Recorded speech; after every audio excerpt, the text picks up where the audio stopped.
biyaya niya ay sapat sa lahat ng ating kailangan. Sabi po doon, biyaya. Sabi nga po natin, biyaya.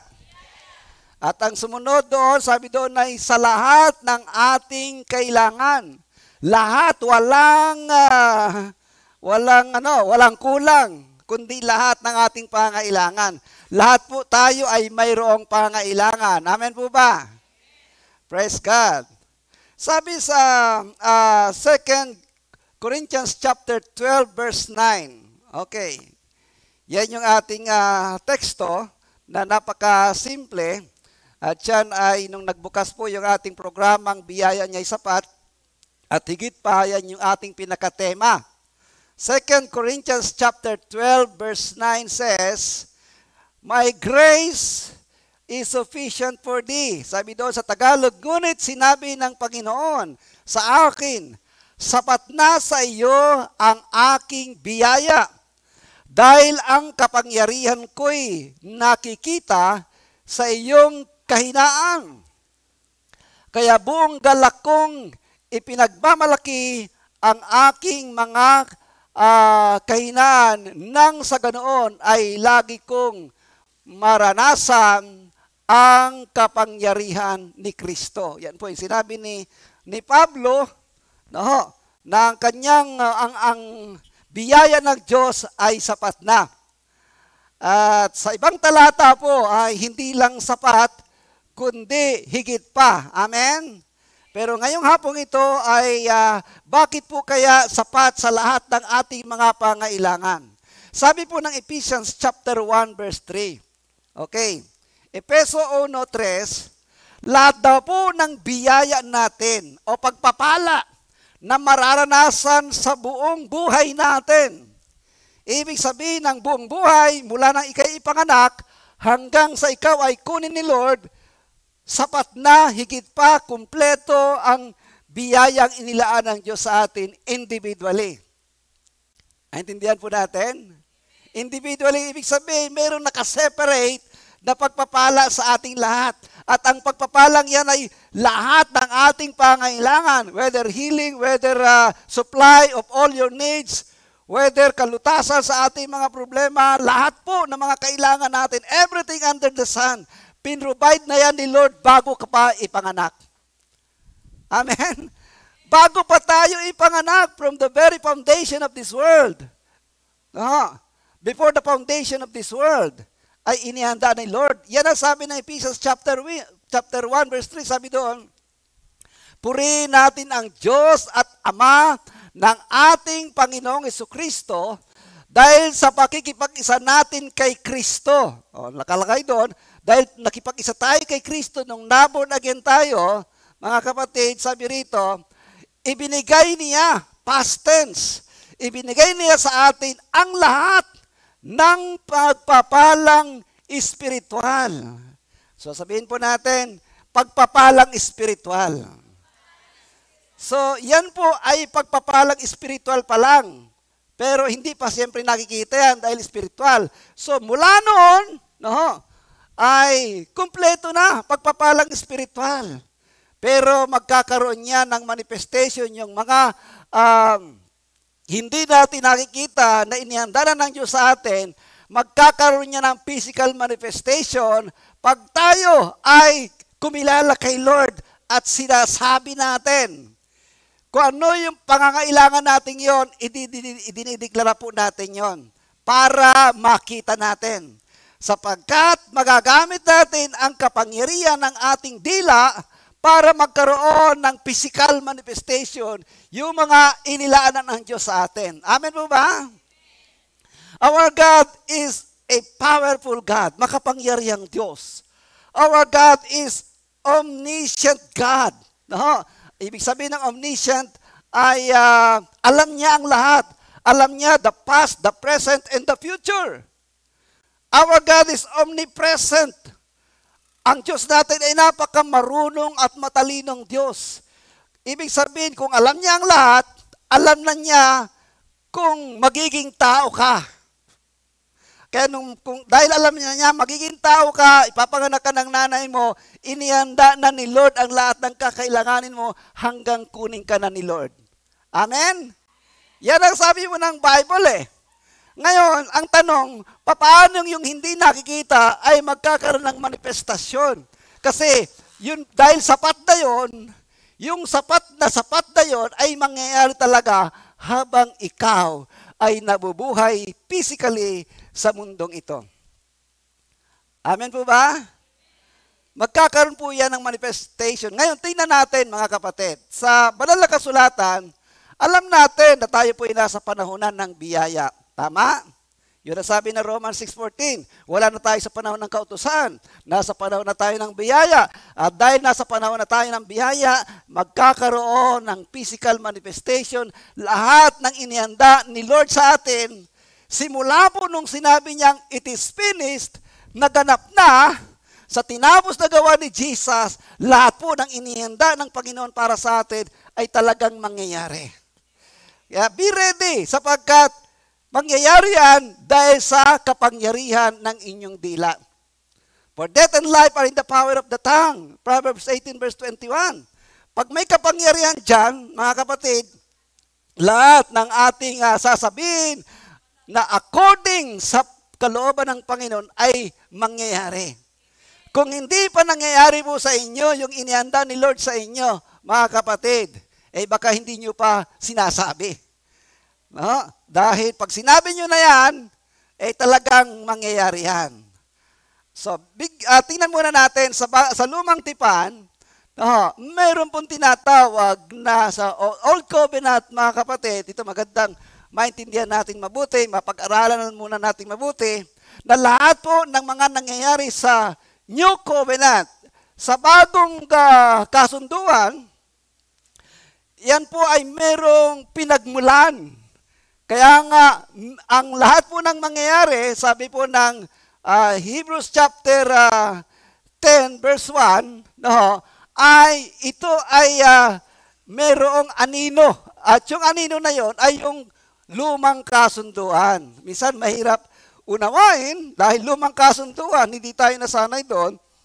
Pero tignan po natin mga kapatid, ano ba talaga yung lumang kasunduan? Kasi kapag hindi nakita doon, mahirapan tayong tignan doon sa bagong kasunduan. Si Jesus, hindi po ba napag-aralan natin na nandun siya sa lahat ng aklat sa Biblia? Tama? Si Jesus hindi lamang dumating doon sa bagong covenant o bagong kasunduan nung ipanganak siya. Hindi lang po siya nagmula doon. Siya po umpisa pa lamang ay nandun na. Sabi ng Genesis 1:26, sabi doon, kasama na si Jesus, bago siya ipanganak ni Virgin Mary, kasama na si Jesus sa paglikha ng mundo. At siya'y kasama sa paglikha ng tao. Kaya from Genesis, sa lumang kasunduan na sa lumang tipan, nandun na siya sa bawat aklat. Okay, nandun na siya sa bawat aklat. Ngayon po mga kapatid, paano natin siya makikita sa lumang kasunduan, sa lumang aklat? No. Makikita natin siya sa pamamagitan ng mga kwento, sa pamamagitan ng mga istorya, at sa pamamagitan ng aktwal o totoong nangyari. Tama? Hindi siya literal na nandun, pero siya'y nakatago o inilalarawan ng mga pangyayari o ng mga kwento. At ang isang kwento na gusto ko po sabihin sa inyo ay yung kwento nung yung mga Israelitas ay inilabas ni Moses mula sa Ehipto para ilipat doon sa Promised Land. Okay, doon sa lupang pangako. Ang lupang pangako po ay talagang punong-puno ng biyaya at pagpapala. Andun yung punong-puno ng milk and honey, sabi nga. Andun yung talagang grabing pagpapala na ang ubas.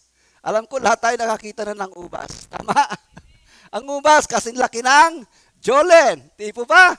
Pero doon po sa Promised Land, kasing laki ng bunga ng niyog ang isang piraso ng ubas. Yun ang sabi, mga kapatid. So masagana, grabe talaga ang pagpapala sa Promised Land.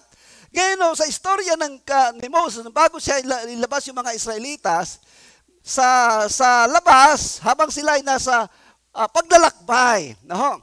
Siyempre, dahil umalis sila sa Ehipto na dati may pagkain doon, dati kahit sila ay alipin, ngayon nung inalis nila ni Moses, maglalakbay sila, so wala silang pagkain. Tama? Wala silang inumin. Wala silang ano pa man. Kaya talagang by faith ang kanilang paglalakbay. Lumabas lang sila sa utos ni Lord na ginamit si Moses para ilabas doon sa pagkaalipin. Ngayon, sa kanilang paglalakbay, of course, kailangan nila lang mga basic needs. Ano ang isa sa basic needs nila? Isa po ay, bukod sa pagkain, ay yun pong tubig. Tama? Ang pagkain, sinusupply ni Lord, yung mana, no? Yung pugo, yung pagkain. Si Lord talaga nagsusupply ng lahat ng kanilang mga pangailangan. Pero kailangan din nila ng tubig. Kaya napunta sila doon sa lugar ng Rephidim. Ayan. So sa Exodus chapter 17, umpisahan natin dito para makita natin, ma-enjoy natin bakit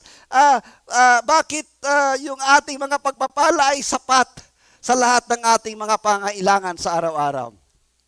Sa aklat ng Exodus, sa Exodus 17 from verse 1, umpisa natin dito sa verse 7. No? Kasi ito po yung istorya, kasi mahaba kung babasahin po natin, dahil inilabas sila ni Moses, wala nang mainom. No? Nagreklamo ngayon yung mga Israelitas. At Exodus chapter 17, no, nagreklamo sila kay Moses. Sabi nila, Moses, inilabas mo ba kami dito dinala mo ba kami dito sa wilderness? No? Para dito lang mamatay? Kasi uhaw na sila. Ngayon, talagang magulo yung mga Israelitas. Kaya makikita natin dito, sino si Yahweh, no? Sa bayan ng Israel, sino si Yahweh sa atin, sa ating kasalukuyan? Bakit inakusahan si Yahweh ng ilang mga baser o ng mga nakaraan na napakahigpit? No? Sabi rito, ayan, from verse 7, tinawag ni Moises ang lugar na Masa at Meriba dahil nakipagtalo sa kanya ang mga Israelita. Kasi po yung mga Israelita talaga pong antitikas ng ulo yan eh. Makukulit talaga ang mga ulo nila eh. No? Kaya nga nagkaroon po ng 10 utos ng Diyos eh. No? Para sila ay malimitahan. Pero walang nangyari sa kautusan. Talagang nasusuway pa rin nila, mga kapatid. Ngayon, dahil si Jesus, si Lord, God the Father or si Yahweh, talagang mahal na mahal niya ang kanyang bayan. Okay? Kaya, doon sa 10 utos, pag sinunod nila, kahit hindi nasusunod lahat, pinagpapala sila. Pag hindi nila nasunod, ay merong sumpang nangyayari. No? Merong hindi magandang nangyayari. Ngayon, mga kapatid, dahil ang mga Israelitas, buti na lamang ang pasensya ng ating Diyos ay talagang naroroon na kahit sila'y matitigas ang ulo, ay talagang kinakalinga pa rin sila ni Lord. No? Ngayon, sabi rito, dahil mareklamo sila, sabi rito, si Lord ay sinubukan nila. Tinawag ni Moises ang lugar na Masa at Meriba dahil nakipagtalo sa kanya ang mga Israelita at sinubukan nila ang Panginoon sa pamamagitan ng pagsasabi, sinasamahan ba tayo ng Panginoon o hindi? Talagang lumapit sila kay Moses. No? Ngayon, may pagkakataon niya, sabi ni Moses, dahil sa kanilang pagreklamo, sabi niya, quiet! Tumahimik kayo! Ang sabi ng Bible, kung tutuloy natin ang pagbasa, tuloy-tuloy pa rin ang pagsasalita ng mga Israelita. Sumunod na verse 8, sabi rito, nang naroon pa ang mga Israelita sa Rephidim, sinalakay sila ng mga Amalekita. Tingnan niyo po, no? Sinalakay. Kasi tigas ng ulo nila eh. Nadidisobey nila ang mga sinabi ng kautusan. At ano sabi ng Panginoon? Verse 9, sabi rito, sinabi ni Moses kay Josue, si Moses po, tinawag si Josue, pumili ka ng ilang tauhan natin at makipaglaban kayo sa mga Amalekita. Tatayo ako bukas sa ibabaw ng burol. habang hawak ang baston na iniutos ng Diyos na dalhin ko. Okay. Next verse. Kaya nakipaglaban sina Josue sa mga Amalekita ayon sa iniutos ni Moises, habang sina Moises at Aaron at Ur ay umakyat sa burol. Pero yung mga unang talata dito, mga kapatid, kung hindi ako nagkakamali, ay ito po yung nauhaw sila at inutusan ng Diyos si Moses na strike o paluin yung bato. Okay. Hindi ko alam kung before that or after that sa mga talatang yan. Ang nangyari, dahil mareklamo yung mga Israelita at sila yung uhaw na, sabi ng Lord, balikan mo nga doon sa verse 5, baka nandoon, sa verse 5. Ayan, tama, verse 5, sabi rito, sumagot ang Panginoon kay Moises, kunin mo ang iyong baston na inihampas mo sa ilog ng Nilo at pangunahan mo ang mga tao kasama ng ibang mga tagapamahala ng Israel. And then next verse 6, sabi rito, hihintayin kita roon sa may bato sa Horeb. Kapag daroon ka na, paluin mo ang bato at lalabas ang tubig na iinumin ng mga tao. Kaya ginawa ito ni Moses sa harap ng mga tagapamahalan ng Israel. Ayan, andyan, tinawag niya yung mga Israelitas at pinalo nga, kitang-kita ng mga tao, lumabas ang tubig. At sabi ng Bible, silang lahat ay nakainom. At ganun din ang kanilang mga alagang baka. So talagang yung himala ay nandun. But in spite of that, mga kapatid, ang tigas pa rin ang ulo ng mga Israelitas. Kitang-kita na nila ang himala. Kitang-kita na nila kung paano sila samahan ng Diyos. Pag naglalakbay sila sa araw, yung ulap ay sumusunod sa kanila para hindi sila mainitan sa gitna ng disyerto. At paggabi naman, wala silang ilaw, ang Diyos ay nagpadala o naglagay ng pillars o yung haligi ng apoy para meron silang liwanag. Hindi ba't yun ay napakalaking himala? Amen? Pero in spite of that, matigas pa rin ang kanilang ulo eh. No? Pero alam niyo po, doon sa pagkakataong yan, nakita natin na si Jesus yung nagre-represent po ng bato. At yung umagos na tubig, yun yung nagre-represent ng biyaya. At ang biyaya sa panahong yon ay nakainom ang lahat. Pati mga hayop nilang alaga. Ngayon, sa bagong tipan, dahil si Jesus yung nagre-represent ng bato, at yung tubig ay yung biyaya, nung si Jesus ay pinalo sa kanyang katawan at namatay, at sinabi niyang, it is finished, mga kapatid, nagbenepisyo ang lahat ng tao, napagpala ang lahat ng tao, dahil sa kanyang tinapos na gawa sa krus. Amen? Palakpakan muna natin si Lord. Amen. Ngayon po, dahil matigas ang ulo nitong mga Israelitas, naulit na naman na nauhaw sila. Okay. So, ito maganda itong pangalawang istorya na ito. Doon naman sa lugar ng Meriba. Numbers 20, from verse 10. Tingnan natin. From verse 10, mga bilang kabanatang 20. Mula po sa talatang 10. Sabi rito, pagkatapos tinipon ni Aaron ang buong mamamayan sa harapan ng bato.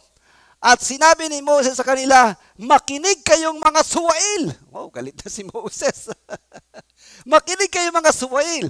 Dapat ba namin kayong bigyan ng tubig mula sa batong ito? Kaya, mga kapatid, nandun na naman yung pagsubok. At sinusubok din ng mga Israelitas ang Diyos. Sa totoo lang, tayo ay sinusubok din ng Diyos. Amen? Pero dito, makikita natin na doon sa unang pagkakataon, ang mga Israelitas, yun. Kaya ito, sabi rito, dapat ba namin kayong bigyan ng tubig mula sa batong ito? So, tanong yun, mga kapatid. Kasi, siyempre, ang tigas ng ulo eh. No? Deserve ba ninyo na uminom, mabuhay, at uminom ng tubig? Kung tutuusin, hindi nila deserve eh. Tama mo ba? Pero napakabait ng Diyos, napakabait ni Yahweh. basta sinunod sa panahong yun ang kanyang mga ipinag-uutos. Mga kapatid, at sumunod na talata, verse 11, sabi mo rito, ay pagkatapos tinaas ni Moses ang kanyang baston, pinalo ng 2 beses. Ilang beses pinalo? 2 beses. Nung una, kasi may instruction dyan sa Numbers 20 na ang sabi ng Panginoon ay, speak to the rock. Pero wag muna yan. Doon muna tayo sa una. Sabi doon, paluin yung sa Exodus 17. So sinunod naman, pinalo at lumabas yung tubig. But this time, ang utos ng Diyos ay hindi paluin, kundi magsalita lang. Pero hindi sinunod ni Moses. Ano ang ginawa? Siguro dahil mainit ang ulo ni Moses. No? Dahil ang kukulit ng mga Israelitas, ang ginawa, hindi siya nagsalita. Kundi pinalo niya. At hindi lang 1 beses, kundi 2 beses. No?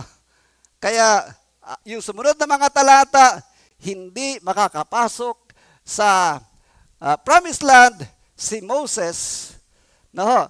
Dahil sa ginawa niya. Ang instruction lang ay speak to the rock. Okay. Now, ano yung significance nito sa ating kapanahunan? Kasi doon nakita natin na ang salita lang ay speak to the rock. No? Wala kang gagawin. No effort. Pero, pinano niya. So, ano ang ibig sabihin nito sa ating kapanahunan? Dahil yung luma ay anino ng darating. Yung una na pagpalo ay sapat na yung isa. Pero, naging 2, mga kapatid, ang ibig sabihin yan, parang tila kulang pa yung isang palo. Tila kulang pa yung kaligtasan. Kaya kailangan gumawa pa, mag-perform pa ang tao para maligtas. At bukod doon, hindi naman yun ang instruction. Ang instruction ay magsalita lang. Kaya nga sabi ng Bible, there is miracle in our mouth. Merong himala sa atin, no, sa ating bibig. Ito po yung manifestation ng sinasabing, lahat ng biyaya at pagpapala mo na inihandanan ng Diyos sa iyo, simula pa ng ikay panganak hanggang sa ikaw ay kunin ng Lord, na ando na at mangyayari yan, gamitin mo ang kapangyarihan ng iyong dila. Maraming hindi na bibigyan ng pansin yan. Kaya naman, tila hirap na maranasan ang biyaya at pagpapala ni Lord. Samantalang sabi doon, speak to the rock. Kaya nga sabi ng Bible, kasi yung rock ay si Jesus, speak to Jesus.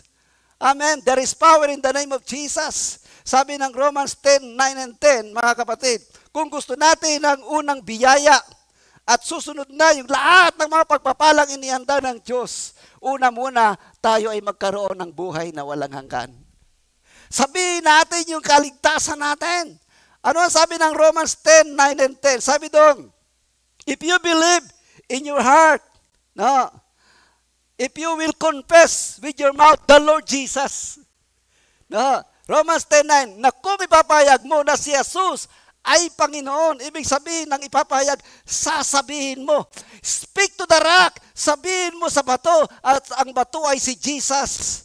Sabihin mo na kung ipapahayag mo na si Jesus ay Panginoon, at sasampalataya ka ng buong mong puso na muli siyang binuhay ng Diyos, maliligtas ka. And that's the first blessing na nakalaan sa tao, mga kapatid, na yung siya ay magkaroon ng buhay na walang hanggan at lahat ng pagpapala ay susunod sa kanya kapag nagkaroon ng opening.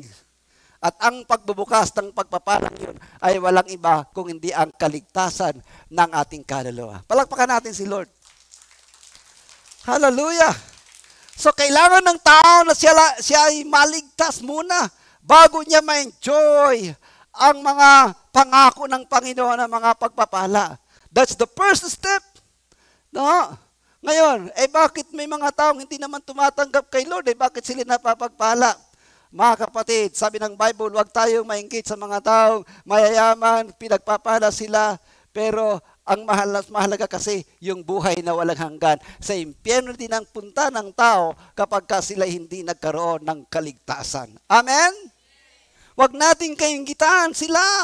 Sapagkat ang mahalaga sa Diyos ay tayo ay mayroong buhay na walang hanggan. At ang pagpapalang nakakamtan lamang nila ay yung dito lang sa mundong ito at yan ay hindi nila madadala sa langit. Pag sila'y umalis na sa mundong ito. Kaya the first step, yung buhay na walang hanggan, yan ang unang pagpapala. At pagka ikaw ay naging Kristiyano na, naging mananampalataya, mga kapatid, speak to the rock, speak out. Kung ano yung gusto natin. Kasi kapag tayo na Kristiyano na, nakarinig tayo ng salita ng Diyos, papasok na yung pananampalataya. At pag pumasok na yung pananampalataya, ano po ang sabi ng 1 Corinthians chapter 4, 2 Corinthians chapter 4 verse 13. Sabi doon ni Pablo, we believe, that's why we speak. Or we spoke. We have believed, that's why we spoke. Yan. Sinasabi ng kasulatan, sumampalataya ako. Kaya nagsalita ako. Ganon din ang aming ginagawa. Sumasampalataya kami. Kaya nagsasalita kami. Kaya kung may pananampalataya tayo, magsalita tayo. Salitain natin yung pangako ng Diyos. You will agree with the words of God. Magka-agree tayo, mga kapatid, sa sinabi ng Diyos. No? Ano ba sinabi ng Diyos, mga kapatid? Sabi sa Bible, by the stripes of Jesus, we are healed. I-confirm natin ang sabi ng Panginoon. Ang sabi ng salita ng Diyos. Pag sinabi ng salita ng Diyos na tayo magaling na, kahit may nararamdaman ka pa, sabihin mo, pinagaling na ako ng Panginoon. Amen? Walang imposible sa Kanya. Kung ikaw ay tumanggap na kay Jesus, sabihin mo na yung gusto mong mangyari sa buhay mo. Every positive words, every positive thing na gusto mo mangyari sa buhay mo, speak it out. Sabihin natin, mga kapatid. Kaya napakahalaga po noon, yung sabihin natin, yung gusto natin. Speak to the rock, and the rock is Jesus. Speak your healing. Speak about your healing. Speak about your salvation. Speak about your provision. Pag sinabing, speak out your provision, ano ang sabi ng Philippians 4:19? But my God shall supply all our needs according to His riches and glory by Christ Jesus. Kaya lagi natin sasabihin, Lord, salamat! Sapagkat dahil sa iyong salita, dahil sa tinapos mong gawa doon sa krus, ang lahat ng aking mga pangailangan ay ipinrovide mo na, past tense. Amen? Palakpakan nga muna natin si Lord. So nothing is impossible with God. No? Kaya mahalaga meron tayong salita ng Diyos na ating pinangahawakan. Tayo po, lalo na tayo mga medyo matagal-tagal na sa Panginoon, as of this time, dapat meron na tayong memorized verses about our needs. Ano ba yung karaniwan nating mga pangailangan? Halos lahat ng tao, mga kapatid, it's because of the radiation, the pollution, about the food, ay nagkakaroon tayo ng sakit at karamdaman, mga kapatid. So, yan ay kailangan natin ng kagalingan. So, mga kapatid, speak out. Yung kagalingan natin. Huwag tayong magsasawa hanggat matanggap na natin ang himala ng kagalingan. Amen? Huwag tayong magsasawa. Lord, salamat, by the stripes of Jesus, I am already healed. Past tense. Past tense. Do not base your confession on what you feel. No. Nalala ko ito kanina, may Amerikano na puro English ang akin nasabi. Pag-preach kanina, nagulat ako.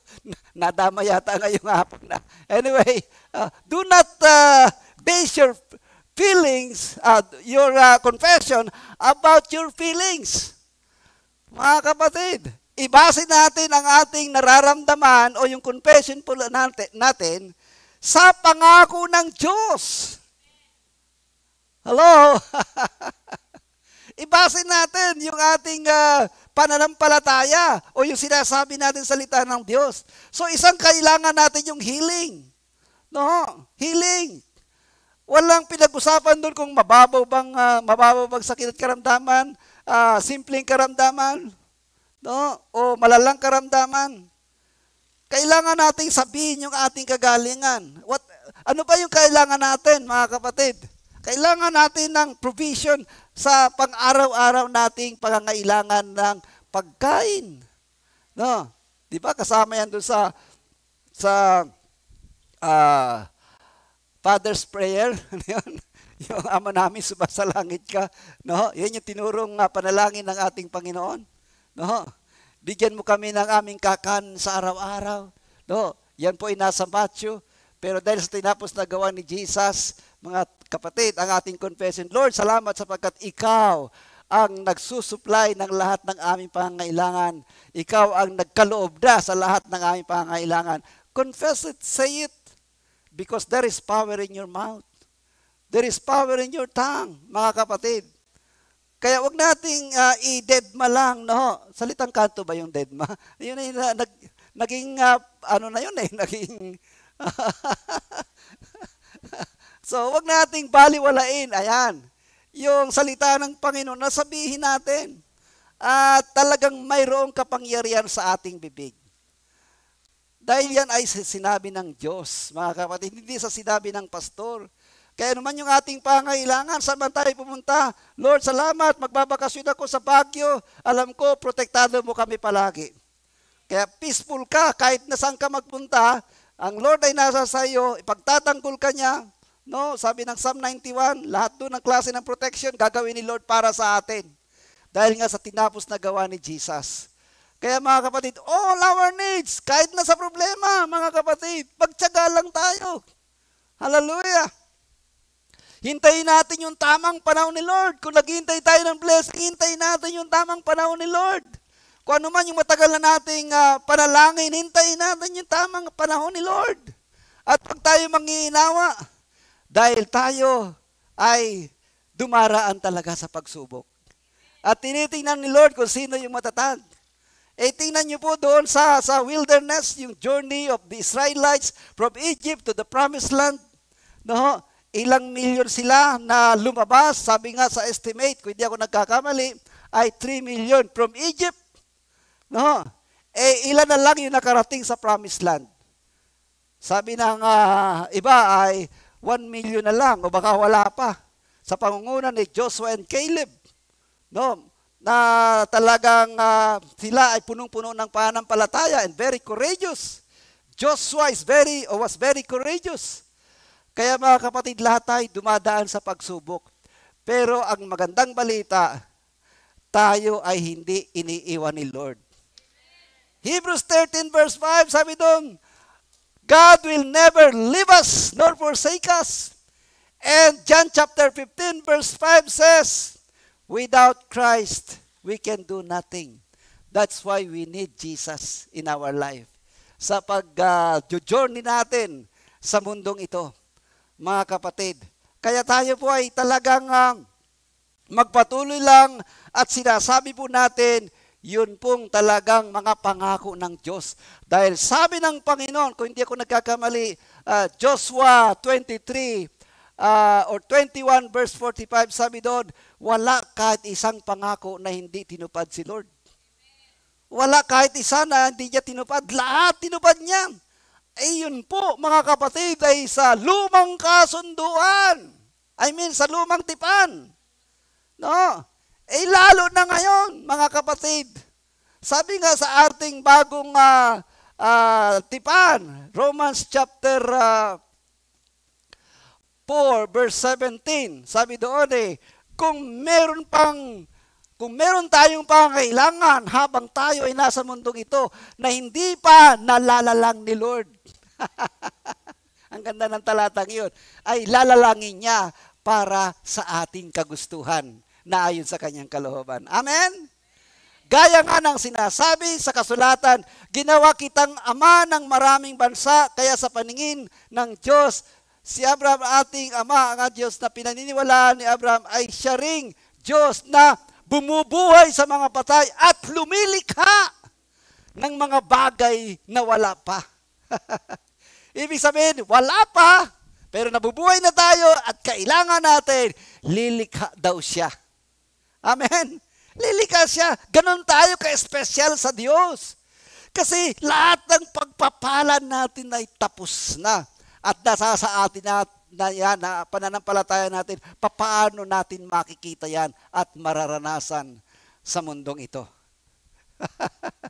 God has already provided all our needs before the foundation of the world. Yan ang sabi ng Ephesians 1:3 na sinasabi ko po muli sa inyo. And I always reiterate that every time na yung mga pangako ng Diyos about blessings ay aking naisishare po sa inyo. Na huwag tayong hihinto until such time na mangyari po sa atin yung mga pinapanalangin natin kay Lord. Tandaan natin, ang pagsagot ni Lord sa ating mga panalangin o sa ating deklarasyon ay pwedeng instant, pwedeng gradual.